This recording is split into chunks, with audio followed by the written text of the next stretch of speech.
Dear students, आपने मेरी previous videos में देखा कि मैंने आपको वहाँ पढ़ाया था कि डेरिवेटिव्स क्या होते हैं, डिफरेंशिएशन का प्रोसेस क्या होता है और डेरिवेटिव्स का एप्लीकेशन इकोनॉमिक्स में हम कैसे करते हैं। इस वीडियो में मैं आपको डेरिवेटिव्स का ऑपोजिट एक कॉन्सेप्ट जो कि इंटीग्रल कहा जाता है उसके बारे में आपको बताने वाला हूँ। और इंटीग्रल्स भी इंडेफिनिट और डेफिनेट इंटीग्रल्स की फॉर्म में स्टडी किए जाते हैं, तो इस वीडियो में मैं इंडेफिनिट इंटीग्रल्स को कवर करने वाला हूँ। डेफिनेट इंटीग्रल्स एक सेपरेट वीडियो में आपको पढ़ाए जाएंगे। तो आइए देखते हैं कि इंटीग्रल का कॉन्सेप्ट क्या है और इंडेफिनिट इंटीग्रल हम कैसे फाइंड आउट करते हैं। Indefinite integral is basically a reverse differentiation. तो ये डिफरेंशिएशन का उल्टा है, उसका रिवर्स है ये। तो डिफरेंशियल कैलकुलस जो है वो जब हम पढ़ रहे थे, जब मैंने आपको डेरिवेटिव जिस वीडियो में मैंने आपको पढ़ाया है, उस वीडियो में आपने देखा कि कोई फंक्शन अगर हमारे पास होता है, suppose y is equal to 4x² plus 3, ये अगर हमारे पास फंक्शन है तो डिफरेंशियल कैलकुलस को यूज करके हम इसका डेरिवेटिव फाइंड आउट करते हैं, जिसे हम dy by D X is equal to 8x हम फाइंड आउट करते हैं। लेकिन यहाँ हम इसका ऑपोजिट करने वाले हैं कि अगर सपोज हमारे पास 8x अवेलेबल है तो हमें ये ओरिजिनल फंक्शन फाइंड आउट करना है फिर से। तो ये कैसे हम करेंगे, इसको आपको यहाँ समझना है इसमें, राइट। तो यहाँ इस वीडियो में आप बेसिकली इंटीग्रेशन का प्रोसेस समझने वाले हैं, जो कि डिफरेंशिएशन का एक रिवर्स, इसको हम प्रोसेस कहते हैं। और इसमें हम क्या था, पहले डिफरेंशियल कैलकुलस में आप देख रहे थे कि डेरिवेटिव फाइंड आउट करते हैं हम किसी भी फंक्शन का, जैसे मैंने अभी 4x² प्लस 3 का फाइंड आउट किया 8x। और ये 8x जो है बेसिकली इस फंक्शन का स्लोप था, यानी इस फंक्शन का रेट ऑफ चेंज था। तो rate of change find out करते थे किसी फंक्शन का। लेकिन इनडेफिनिट इंटीग्रेशन जो है वो रिवर्स है। यहाँ हम क्या करते हैं कि ओरिजिनल फंक्शन को फाइंड आउट करते हैं जिसका रेट ऑफ चेंज हमें प्रोवाइड किया गया हो। मैं एक बार फिर से आपको बता देता हूँ कि यहाँ हम उल्टा करते हैं डिफरेंशिएशन से। वहां हम rate of change find out करते थे गिवन फंक्शन से, और यहाँ हम ओरिजिनल फंक्शन जो अननोन है अभी हमारे लिए उसको फाइंड आउट करते हैं दिए गए रेट ऑफ चेंज यानी डेरिवेटिव को यूज करके। So students, now you can understand कि इनडेफिनिट इंटीग्रल या बेसिकली इंटीग्रल का जो कॉन्सेप्ट है वो डिफरेंशियल का जस्ट ऑपोजिट है वो। Now have a look at some of the fundamental things in this integration process. अगर कोई एक फंक्शन है, सपोज fx है, तो सिंबॉलिकली इस तरीके से हम उसका इंटीग्रल फाइंड आउट करते हैं, इस तरीके से लिखकर। यहाँ ये साइनेज है, दिस ये बेसिकली एस से बना है। लीबनिज जिन्होंने पूरा कॉन्सेप्ट दिया है, उन्होंने इस एस को एक्सटेंड करके एक लॉन्ग एस इस टाइप का बना दिया और ये इंटीग्रल का साइन बन गया। तो फाइंड द इंटीग्रल, ये फंक्शन है एफ एक्स जिसका हमें इंटीग्रल फाइंड आउट करना है, and we have to find out with respect to X. तो हम इसको यहाँ डी एक्स इस तरीके से लिखते हैं। तो इसको हम कैसे रीड करते हैं, इसको हम रीड करते हैं बेसिकली, ये जो हमने इंटीग्रल लिखा है इसको हम लिखते हैं the integral of F X with respect to X. इस तरीके से हम इसको पढ़ते हैं। और एफ एक्स क्या है, ये इंटीग्रेंड है, इंटीग्रैंड है। इंटीग्रैंड यानी जिसका हम यहाँ पर इंटीग्रल फाइंड आउट कर रहे हैं, और जो इससे हमें अचीव होगा वो that will be called integral. तो we can write integration of F X with respect to D X is actually capital F X. Capital F X क्या है, इंटीग्रल है, राइट। और एफ एक्स क्या है, ओरिजिनल फंक्शन है। तो अगर हम उल्टा कर दें, यानी एफ एक्स जो हमारा जो इंटीग्रल आया उसका डेरिवेटिव फाइंड आउट करते we get the original function, या इसका हम अगर इंटीग्रल फाइंड आउट कर दे तो we get this F X. ये एक दूसरे के ऑपोजिट हैं। So it is immediately clear that function F X is not unique. यहाँ एक प्रॉब्लम आ जाती है कि एफ एक्स जो है यानी कि इंटीग्रल जो है कैपिटल एफ एक्स, ये यूनिक नहीं है। हमने देखा कि जब हम डेरिवेटिव फाइंड आउट करते हैं, सपोज 3x प्लस 5 का दिस इज y, तो अगर इसका डेरिवेटिव फाइंड आउट करते थे तो वी गेट 3, इसका डेरिवेटिव 3, और ये क्योंकि कांस्टेंट टर्म्स था तो कांस्टेंट टर्म का डेरिवेटिव होता है 0, so this part goes missing. अगर वापस इसका हम इंटीग्रल फाइंड आउट करेंगे तो वो तो 3x हमारे पास अचीव हो जाएगा रिवर्स ऑर्डर से, लेकिन ये 0 का 5 कैसे आएगा? This information will be lost. ये इंफॉर्मेशन में यहाँ 5 था क्या था वो हमें पता नहीं चलता, सो हम इसे आर्बिट्रेरी कांस्टेंट कह देते हैं बेसिकली, और सी से इसको हम डिनोट करते हैं, सी से डिनोट करते हैं इसको हम, ये जो मिसिंग पार्ट होता है जब हम किसी फंक्शन का वापस इंटीग्रल के थ्रू हम ओरिजिनल फंक्शन फाइंड आउट करते हैं, तो हम इसलिए खाली एफ एक्स ना लिख के एफ एक्स प्लस सी वहां पर लिखते हैं। So that is why indefinite integral जो है वो always written with an arbitrary constant, उसके साथ आर्बिट्रेरी कांस्टेंट एक साथ में ऐड किया जाता है और इसको कांस्टेंट ऑफ इंटीग्रेशन हम बेसिकली यहाँ पर कहते हैं। और जैसा कि आप देख सकते हैं कि जो डिफरेंट इंटीग्रेशन का प्रोसेस है उसे एंटी डिफरेंशिएशन भी कहते हैं। एंटी डिफरेंशिएशन क्यों? क्योंकि वो डिफरेंशिएशन का ऑपोजिट है।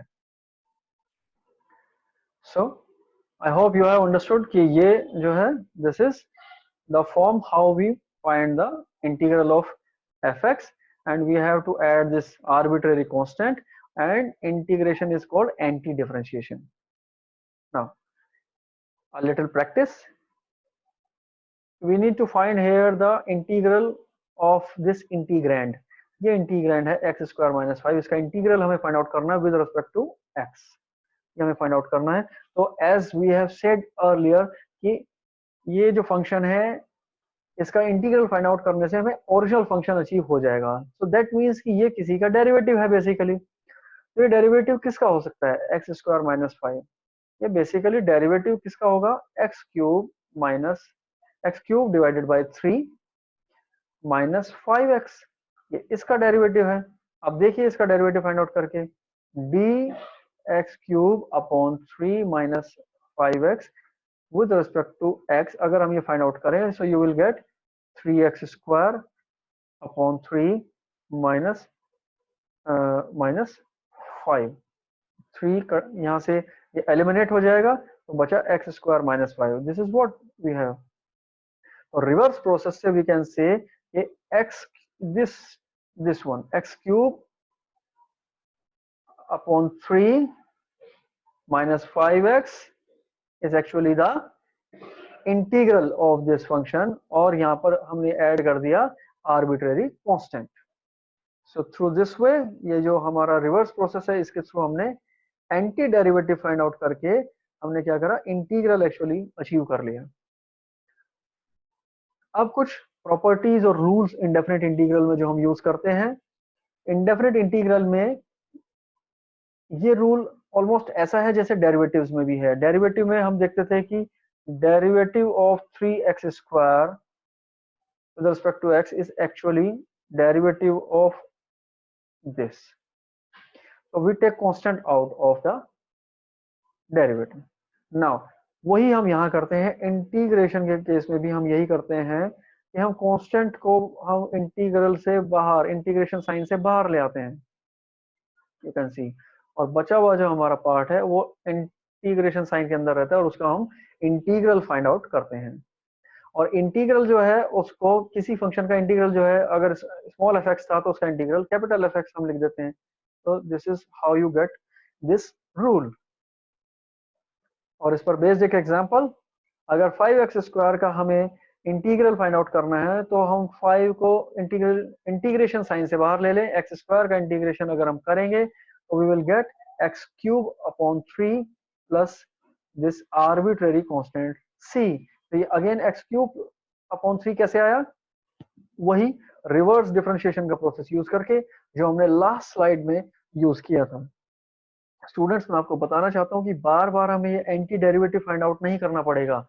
We will not have to do it time and again, we will learn a rule which is called power rule. उसको लर्न करने के बाद ये हमारा इजी हो जाएगा। लेकिन अभी इन स्लाइड्स में आपको सिर्फ ये समझाया जा रहा है कि कैसे डेरिवेटिव और इंटीग्रल ये एक दूसरे के ऑपोजिट हैं। ये प्रोसेस ये एक दूसरे के ऑपोजिट प्रोसेस हैं। Property number 2, if we have to find integral of a function which is actually a summation or a difference of two individual functions, तो उनका हम सेपरेटली हम उनका इंटीग्रल फाइंड आउट करें और उनको ऐड या सब्ट्रैक्ट कर दें, whatever is the sign given in the problem. तो एफ एक्स का सेपरेटली और जी एक्स का सेपरेटली, आप दोनों फंक्शंस का सेपरेटली आप इंटीग्रल फाइंड आउट करें with respect to the same variable, you can see, और यहाँ पे ऐड या सम मतलब ऐड या सब्ट्रैक्ट कर दें जो भी यहाँ प्रॉब्लम में दिया गया है। इस पर बेस्ड एक प्रॉब्लम देख लेते हैं। 4x raised to the power 4 plus 7x plus 3 with respect to dx, इसका हमें इंटीग्रेशन करना है। डियर स्टूडेंट्स, ये करेक्शन कर लीजिएगा, आपकी बुक में मिस्टेक है। Now we have to do the integration for this. हम इनका सेपरेटली इंटीग्रेशन करते हैं। As you can see here 4x4, this one, and now the last term is the arbitrary constant. So this is how you solve a problem where the function has actually more than one terms. Now moving on to the rules. This is one of the basic rule, power rule.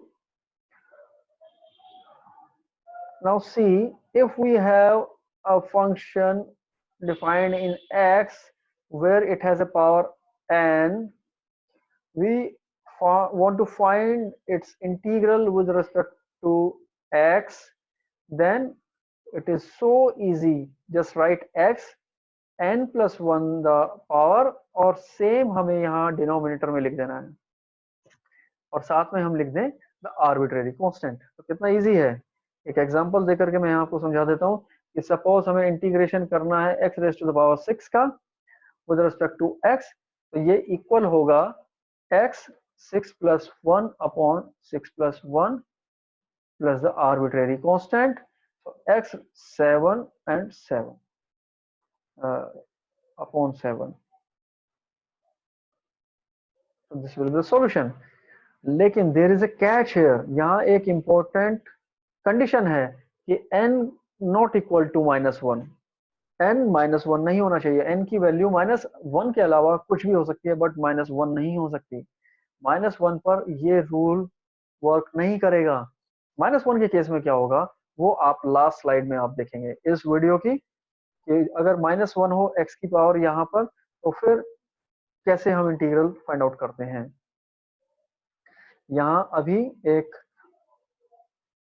Problem देख लेते हैं इस rule पर based. 8 into X raise to the power 6 का हमें integral find out करना है। तो 8 क्योंकि कांस्टेंट है so we take it out, और x plus X raise to the power 6 जैसा मैंने अभी बताया 6 plus 1 upon 6 plus 1. Now so we get 8 multiplied by x raised to the power 7 upon 7. So we actually get 8 upon 7 x raised to the power 7 plus c. This is the final answer, and we can see here that 8 is a constant, so it is kept out at the front. इसको हमने front में पहले ही out कर लिया था। So this is how we use the power rule. Now some practice questions based on these rules and properties of the integration. Now we have to integrate this.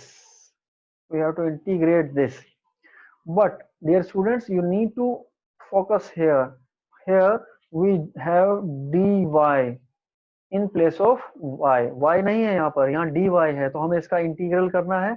और integral करते time हम right hand side और left hand side दोनों का integral करेंगे। कैसे होगा वो, नाउ सी, सबसे पहले हमने दोनों साइड के लिए हमने साइनेजेस जो है पुटअप कर दिए हैं। इंटीग्रल का साइन जो है वो पुटअप कर दिया दोनों साइड में, this one and this one. Integral of D Y होगा, क्यों, क्योंकि y क्या है, dy क्या है, बेसिकली डेरिवेटिव है,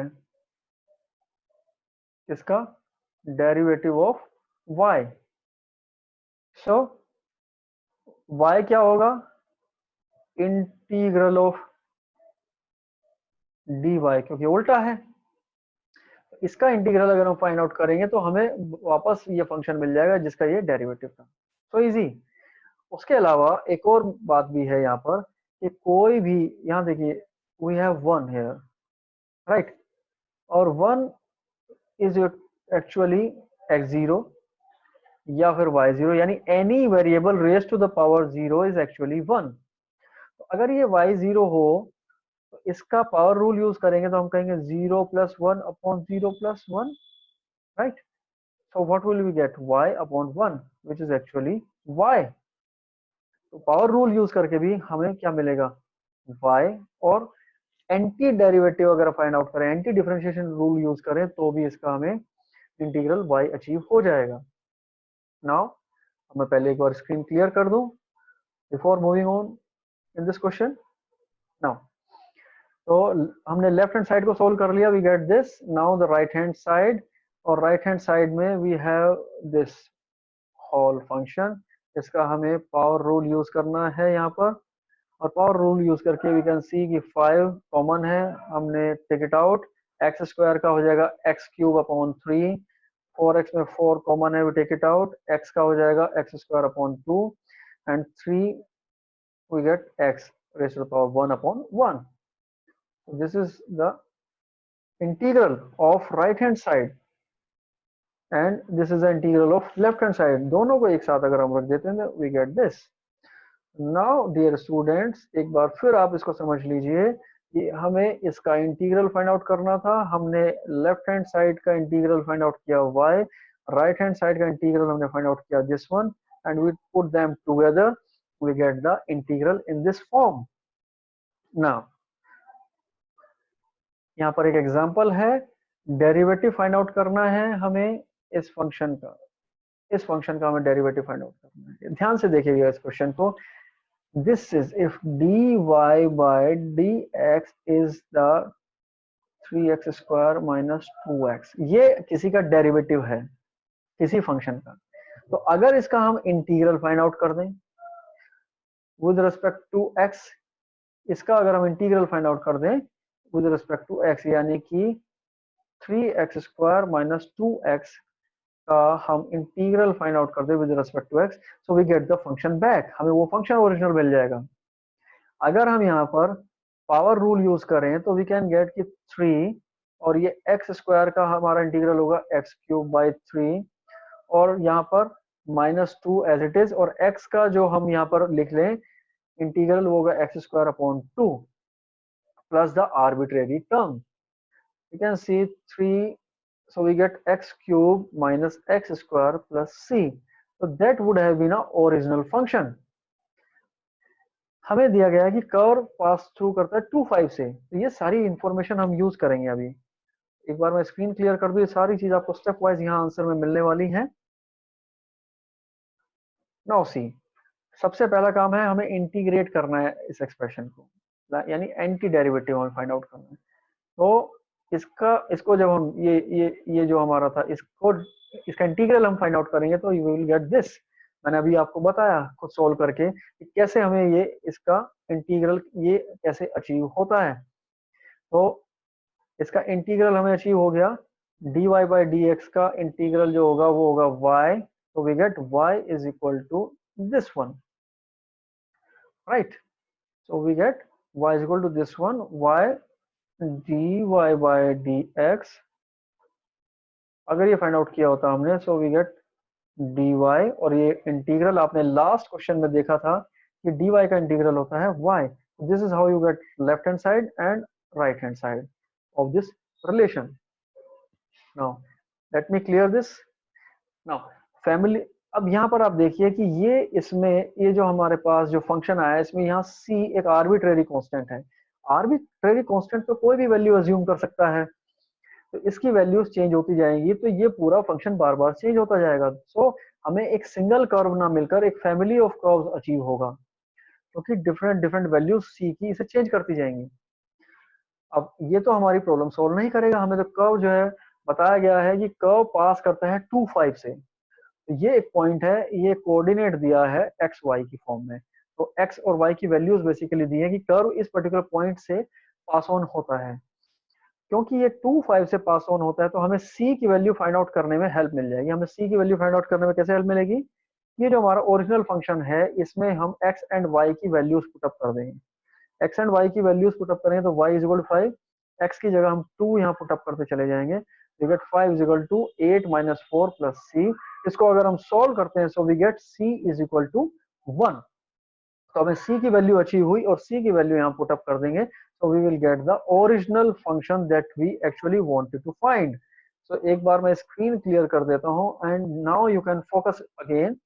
ये हमें एक डेरिवेटिव दिया था, इसका फंक्शन हमने फाइंड आउट कर लिया ये, लेकिन यहाँ पर आर्बिट्रेरी कांस्टेंट दिया गया है। आर्बिट्रेरी कांस्टेंट की वैल्यू अगर हम फाइंड आउट ना करें तो हमें फैमिली ऑफ कर्व्स मिलेगा। आर्बिट्रेरी कांस्टेंट की वैल्यू फाइंड आउट करने के लिए हमने क्या किया, x एंड y की वैल्यूज को पुटअप कर दिया and we 5 c is equal to 1 और c इज इक्वल टू 1 की वैल्यू यहाँ c की जगह हमने अगर पुटअप की तो we get the original function. और ये ओरिजिनल फंक्शन है हमारा, जो कि ये सारी इंफॉर्मेशन को यूज करके इस प्रॉब्लम के लिए हमने फाइंड आउट किया है। I hope the things are clear to you now. Now we shall move on to some more rules of integration. This is method of substitution. Method of substitution. Suppose we have a function in this form. See, we have it in two parts, this one and this one. Let me clear it once. Now see, this part, and we have to integrate this function with respect to x, this whole function. यहाँ हमारे लिए problem है कि हम इसे calculate कैसे करें। Power rules apply तो कर सकते हैं, लेकिन ये सिंपली एक वेरिएबल नहीं है, बल्कि यहाँ तो एक रिलेशन दी गई है इसमें। तो हम क्या करेंगे, यहाँ सब्स्टिट्यूट करेंगे। सब्स्टिट्यूट कर लेंगे u, एक वेरिएबल है और u जो वेरिएबल है वो इक्वल है 2x raise to the power 4 minus 5 के। हमने इसको u के इक्वल मान लिया, u एक वेरिएबल के इक्वल मान लिया। तो अब हम क्या करेंगे, इसका डेरिवेटिव फाइंड आउट करेंगे। तो du, और इसको अगर हम यहाँ इधर डेरिवेटिव फाइंड आउट करेंगे तो will get 8x raise to the power 3, this part 8 यानी 4 multiplied by 2, we get 8 and this gives us 8x raised to the power 3, और constant का derivative as you know is 0, so we get 8x raised to the power 3 dx. So this is du, this is dx. इस तरह की relation हमें मिल जाएगी। तो यहाँ हम इसकी जगह यानी इस वाले पार्ट में हम u पुटअप कर देंगे, और जो ये x क्यूब 8, यहाँ देखिए अभी हम यहाँ से 8 को इधर साइड में ले जा सकते हैं हम ये।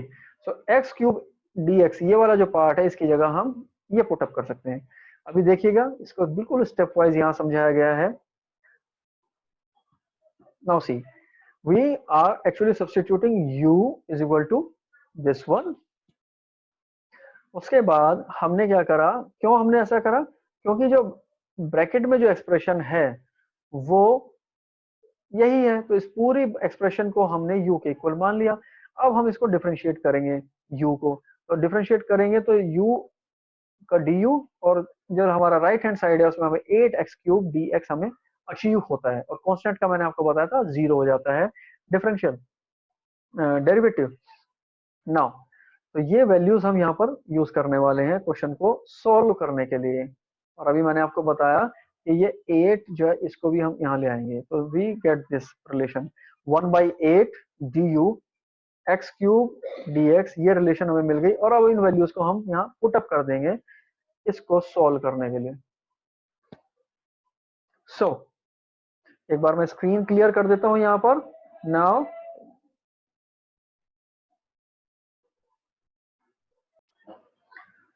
Now see rewriting the integration. अब हम इसको रीराइट कर देंगे कैसे, इस फॉर्म में। हमने इसकी जगह लिख दिया u और इसकी जगह हमने लिख दिया du, राइट। एक बार फिर देख लीजिए, ये और ये हमने यूज किया सब्स्टिट्यूशन के लिए। So we get this one, right. So now it is easy, 1/8 तो कांस्टेंट है तो वो उसको हम बाहर ले लेंगे। बचा u raise to the power 6, इसको विद रिस्पेक्ट टू u हमें डिफरेंट, इसको हमें इंटीग्रेट करना है।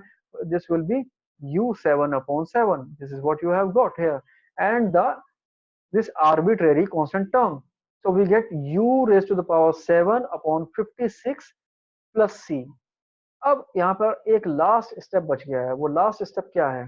लास्ट स्टेप है ये जो हमारा इंटीग्रल आया है ये u के रेस्पेक्ट में है, यानी u के फॉर्म में है। बेसिकली हमने प्रीवियस स्लाइड में अज्यूम किया था कि u is equal to this one. तो अब हमें क्या करना है कि वापस सब्स्टिट्यूट करना है, री सब्स्टिट्यूट करना है u की जगह। अगर सब्स्टिट्यूट करेंगे will get this. So u की जगह हमने रख दिया 2x raise to the power 4 minus 5। So again उसकी power 7 and we get this 56. So this is how we find the integral of a given function with the help of substitution method. Now अब हम ये जो पूरा process हमने substitution में use किया है इसको कंक्लूड कर सकते हैं कि क्या हमने एक्चुअली किया है। कि हमारे पास ये फंक्शन है एफ एक्स डी एक्स, इसका इंटीग्रल अगर हम फाइंड आउट कर लें तो हमें कैपिटल एफ एक्स अचीव हो जाएगा। But now students you need to understand कि यहाँ हमने x को क्या किया, x को रिप्लेस कर दिया gy से। ये जो फंक्शन पहले x की फॉर्म में था अब ये y की फॉर्म में होगा और नया फंक्शन जो है वो है कि x इज इक्वल टू है gy। अब यहाँ पर हमने जैसे कि पहले u और du इन वैल्यूज को यूज करके हमने इंटीग्रल को इजीली सोल्व किया था, ऐसे ही यहाँ पर हम gy और g डैश y इनको यूज करके हम इसको सोल्व करेंगे इंटीग्रल को। और वापस ये जो हमने जो हमने क्या था हमारा gy बेसिकली x था यहाँ पर, तो वापस उसे हम x की फॉर्म में पुटअप करके हम इंटीग्रल फाइंड आउट कर सकते हैं। कुछ प्रैक्टिस प्रॉब्लम्स हैं इनकी एप्लीकेशन के लिए कि कैसे हमें सब्स्टिट्यूशन मेथड यूज करना है। Here you can see कि यहाँ 1 + 5 एक एक्सप्रेशन है। अगर हम पुराना जो अभी हमने प्रोसेस देखा है उसको फॉलो करें तो हम कहते हैं कि suppose y is equal to 1 + 5x, हमने ये सब्स्टिट्यूट कर दिया y is equal to 1 + 5x। फिर हमें सेकंड स्टेप क्या करना है, यहाँ तो हमने सब्स्टिट्यूट कर दिया है। सब्स्टिट्यूशन करने के बाद सेकंड स्टेप होता है, पहला है हमारा सब्स्टिट्यूशन और दूसरा है हमारा फाइंडिंग द डेरिवेटिव। तो dy हमें कैलकुलेट करना है। dy इज इक्वल टू, पहली टर्म है कांस्टेंट तो उसका 0 हो जाएगा, दूसरी टर्म है 5x तो उसका हो जाएगा 5 एंड मल्टीप्लाइड बाय x। हम ये अब इसको और सोल्व करेंगे तो we will get dy upon 5। तो ये जो टर्म है इसको बेसिकली हम लिख सकते हैं 1 + 5x की जगह हम लिख देंगे y, तो y raise to the power 1/2 और dx की जगह हम लिख देंगे dy अपॉन 5। तो 5 बेसिकली हम 1/5 यहाँ ले आएंगे, right. Now see the solution. We have assumed y is equal to 1 + 5x, उसका हमने डेरिवेटिव फाइंड आउट किया तो dy is equal to 5 dx और dx को हमने इस फॉर्म में फाइंड आउट कर दिया। तो हमारे पास दो चीजें आ गई। ओरिजिनल फंक्शन हमारा है ये, यहाँ पर हमने वैल्यूज को पुटअप किया, सो वी गेट ये y raise to the power 1/2, 1/5 हमने बाहर ले लिया एंड dy। इसका इंटीग्रल फाइंड आउट करना स्टूडेंट्स अब तो मुश्किल नहीं रहा। देखिए अगर हमें 1/2 dy इसका इंटीग्रल अगर हमें फाइंड आउट करना है तो क्या होगा, सिंपली 1/2 + 1 अपॉन 1/2 + 1 प्लस c। तो ये हो जाएगा हमारा y raise to the power 3/2 upon 3/2 plus c। अब 3/2 क्योंकि डिनोमिनेटर में है, जब ये न्यूमरेटर में जाएगा तो ये हो जाएगा 2/3 लाइक दिस वन। और y raise to the power 3/2 ये ऐसा ही रहेगा और ये आर्बिट्रेरी कांस्टेंट हो गया। और ये 1/5 जो है हमारा ये कांस्टेंट था जो कि इंटीग्रल से बाहर था, तो ये इसको एज इट इज हम कॉपी कर देते हैं। नाउ सी 5 × 3 इज 15 एंड ये 2 हमारा यहाँ गया, तो 2/15 और y raise to the power 3/2 और हमारा ये आ गया arbitrary constant. So this is how we solve this problem. यहाँ पर हमने इसको एक लास्ट स्टेप छोड़ दिया, वो क्या है, सोचिए ये हमारा इंटीग्रल तो फाइंड आउट हो गया। लास्ट स्टेप है कि ये जो y था जो हमने अज्यूम करा था दिस इज y, इसको रीसब्स्टिट्यूट करना है ओरिजिनल फंक्शन की फॉर्म में, जिससे कि हमें क्या अचीव होगा, ये जो हमारा ओरिजिनल फंक्शन था इसका इंटीग्रल हमें अचीव हो जाएगा। यहाँ पर तो मैं एक बार स्क्रीन क्लियर करके बता दूं कि ये अगर हमारा ओरिजिनल फंक्शन था तो उसका इंटीग्रल ये होगा स्टूडेंट्स। लेकिन फाइंड आउट करने के लिए हमने यहाँ पे क्या यूज करा है, हमने यहाँ पे यूज करा है सब्स्टिट्यूशन मेथड। ये हमने यहाँ पर यूज करा है, सब्स्टिट्यूशन मेथड यूज करके ये इंटीग्रल फाइंड आउट हुआ है। एक और प्रैक्टिस प्रॉब्लम है। इस बार जो हमारा जो फंक्शन है वो न्यूमरेटर में नहीं है बल्कि डिनोमिनेटर में है। तो यहाँ घबराने की कोई बात नहीं है, हम फिर से वही सब प्रोसेस यूज कर लेंगे। हम यहाँ पर मान लेंगे कि y इज इक्वल टू है 3x माइनस 1। इसका डेरिवेटिव अगर हम फाइंड आउट करें तो dy होगा 3 एंड dx, राइट। और अगर हम देखें तो we can write dx is equal to dy like this. तो ये दो इंफॉर्मेशन यानी पहले सब्स्टिट्यूट करो और फिर डेरिवेटिव फाइंड आउट करो, यही तो यूज करते हैं हम। तो अगर हम इसको यहाँ इस फंक्शन में सब्स्टिट्यूट करेंगे तो ये हो जाएगा integral, this is y square, और ऊपर हमारा हो जाएगा dy अपॉन 3, तो उसे हम इधर ले लेंगे यहाँ पर, right. Now see the step wise solution for this problem. देखिए, सबसे पहले हमने अज्यूम करा कि ये जो डिनोमिनेटर में जो एक्सप्रेशन है उस एक्सप्रेशन को हमने अज्यूम कर लिया कि वो y के इक्वल है। फिर हमने उसका डेरिवेटिव फाइंड आउट किया तो dy is equal to 3 dx, और dx जो है हमारा उसको हमने ट्रांसफॉर्म कर लिया इस फॉर्म में, तो dx की हमें वैल्यू मिल गई। तो ये जो दो इंफॉर्मेशन हमें अचीव हुई है इनको हमने यहाँ पर पुटअप किया इसमें। तो ये दोनों हमने पुटअप करने के बाद में हमने ट्रांसफॉर्म कर दिया इस फंक्शन को सब्स्टिट्यूट करने के कारण। We have 1/3 as a constant and we have 1 upon y square है, राइट। इसका अब हमें इंटीग्रल फाइंड आउट करना है 1 अपॉन y स्क्वायर dy, ऐसे भी हम इसको लिख सकते हैं। ये क्या है बेसिकली, y स्क्वायर को अगर हम न्यूमरेटर में ले जाएंगे तो it will be y raise to the power -2, क्योंकि डिनोमिनेटर जैसे ही न्यूमरेटर में जाता है तो वेरिएबल की जो पावर है उसका साइन चेंज हो जाता है। तो हमें ये फाइंड आउट करना है, और ये कैसे फाइंड आउट होगा, -2 + 1 upon -2 + 1 plus the arbitrary constant. This will be y raised to the power -1 upon -1, which can be written as -1 upon y, क्योंकि ये जो y है इसको अगर हम डिनोमिनेटर में ले जाएंगे तो वापस इसकी पावर पॉजिटिव हो जाएगी। यही सब हमने यहाँ पर किया। यू कैन सी हियर कैसे हमने इसको इंटीग्रेट किया है। तो y स्क्वायर की जगह हमने 1 अपॉन y आ गया और साइन यहाँ पर -1 एज यू कैन सी है।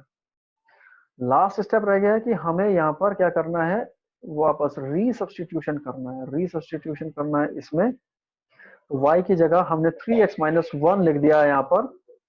तो ये हो गया हमारा -1 upon 3 multiplied by 3x minus 1। so this is the final integral, this is the final integral for this function। ये इंटीग्रल हो गया, this is the integral, but we have used the what we have used, again we have used substitution method, again we have used a substitution method to solve this problem। now students, एक problem है, इसको कैसे solve करें हम। इसमें भी हम straight away कोशिश कर सकते हैं कि हम यहाँ पर सब्स्टिट्यूशन मेथड यूज करें और हम एज्यूम कर लें कि y इज इक्वल टू है x + 2, और फिर हम डेरिवेटिव फाइंड आउट करें और we will get dy is equal to dx। तो सब्स्टिट्यूट करेंगे तो ये बेसिकली हो जाएगा यहाँ पर dx की जगह dy और x + 2 की जगह y। इसको सब्स्टिट्यूट करने के बाद में इस फॉर्म में हमें मिल गया। लेकिन यहाँ ध्यान देने लायक बात ये है, यहाँ ध्यान देने लायक बात ये है कि ये दिस इज लाइक दिस।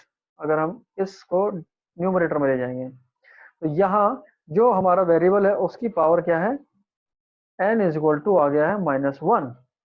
तो यहाँ हमारा पावर रूल नहीं एप्लीकेबल होगा। तो यहाँ कैसे होगा, उसके लिए आप देखिए कि जो मैंने शुरू में आपको कहा था कि अगर x raise to the power n dx हमें फाइंड आउट करना है तो उसमें एक कंडीशन थी कि ये x n + 1 अपॉन n + 1 होगा, लेकिन कब, अगर n नहीं है इक्वल -1 के। लेकिन अगर ये -1 के इक्वल है यानी n ये है, तो तब क्या होगा, उस केस में जो इंटीग्रल होता है वो ये होता है, यानी x रेस टू पावर -1, उसका इंटीग्रल क्या होगा, बेसिकली log x। अगर हमें dy अपॉन y ये इंटीग्रेट करना था, तो this is basically log y plus c।